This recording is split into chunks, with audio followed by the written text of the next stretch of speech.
Sederet kasus korupsi bernilai fantastis berhasil dibongkar pada masa pemerintahan Presiden Prabowo.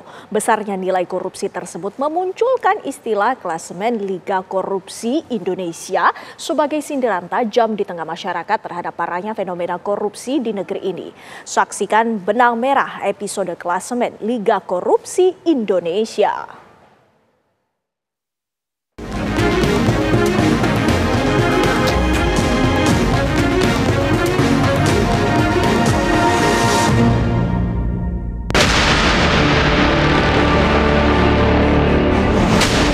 Saya akan melawan korupsi dengan sekeras-kerasnya dan dengan segala tenaga dan upaya yang bisa saya kerahkan.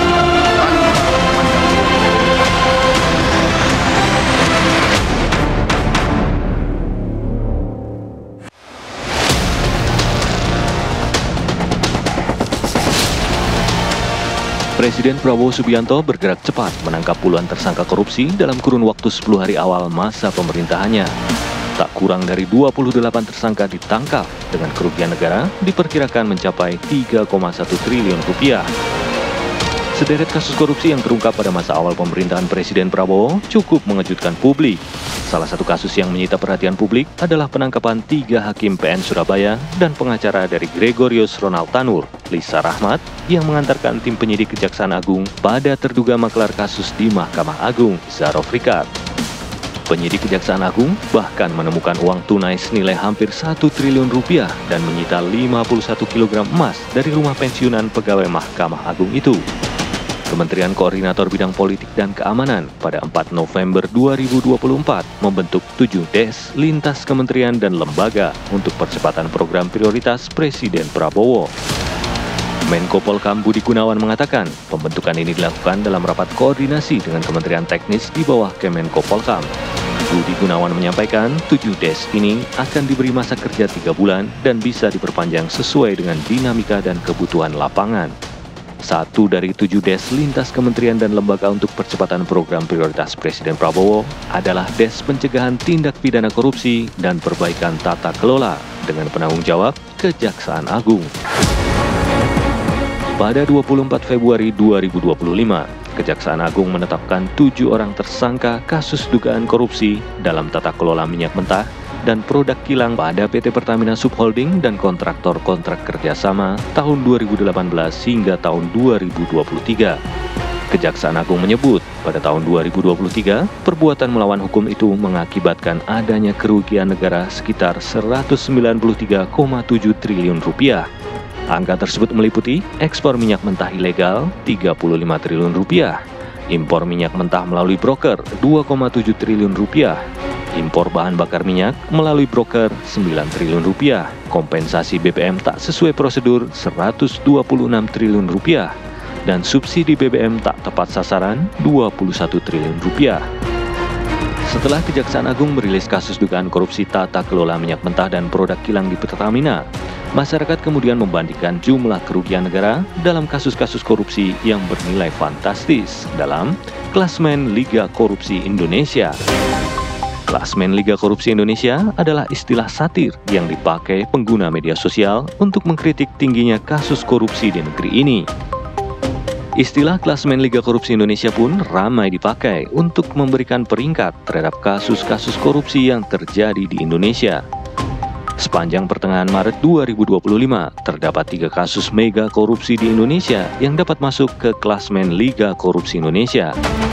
Ketiga kasus tersebut menambah 11 kasus korupsi terbesar di Indonesia yang telah terkuak sebelumnya. Pemeringkatan klasemen ini dilakukan berdasarkan nilai kerugian negara yang timbul akibat tindak korupsi dalam kasus-kasus itu. Korupsi di Pertamina menempati urutan pertama dalam klasemen Liga Korupsi Indonesia karena diduga menyebabkan kerugian negara yang hampir mencapai 1 kuadriliun rupiah atau sekitar 1.000 triliun rupiah.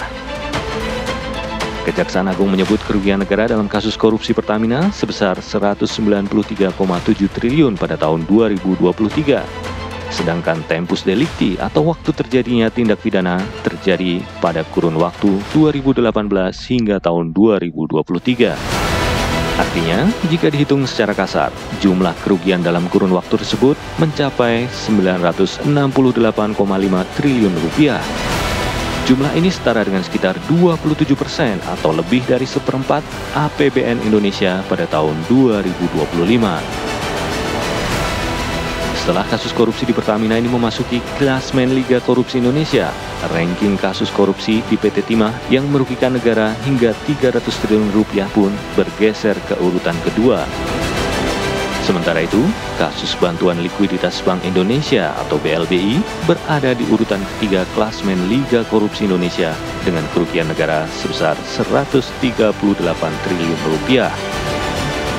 Di bawah ketiga kasus mega korupsi tersebut terdapat kasus penyerobotan lahan PT Duta Palma Group yang disebut merugikan negara hingga 78 triliun rupiah. Kasus PT Trans-Pacific Petrochemical Indotama yang merugikan negara 37,8 triliun dan sejumlah kasus mega korupsi lainnya. Langkah-langkah awal yang diambil dalam penegakan hukum terhadap pelaku korupsi berfungsi sebagai simbol politik yang kuat dari komitmen pemerintahan Presiden Prabowo. Tindakan tegas terhadap kasus-kasus korupsi berprofil tinggi menjadi pesan yang jelas kepada publik dan elit politik bahwa tidak ada toleransi terhadap praktik korupsi dan kolusi. Sikap ini dipertegas dengan pernyataan Prabowo dalam rapat kabinet terbatas pada Desember 2024. Presiden Prabowo menegaskan tidak akan ragu untuk mencopot jabatan siapapun, termasuk menteri yang terbukti menyalahgunakan anggaran negara. Pendekatan komunikasi yang tegas ini telah menimbulkan efek jera yang signifikan di kalangan birokrat.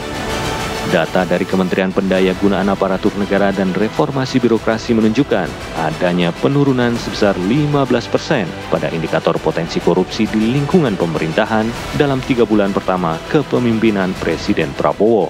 But the corruption level of my country is very alarming, to say the least.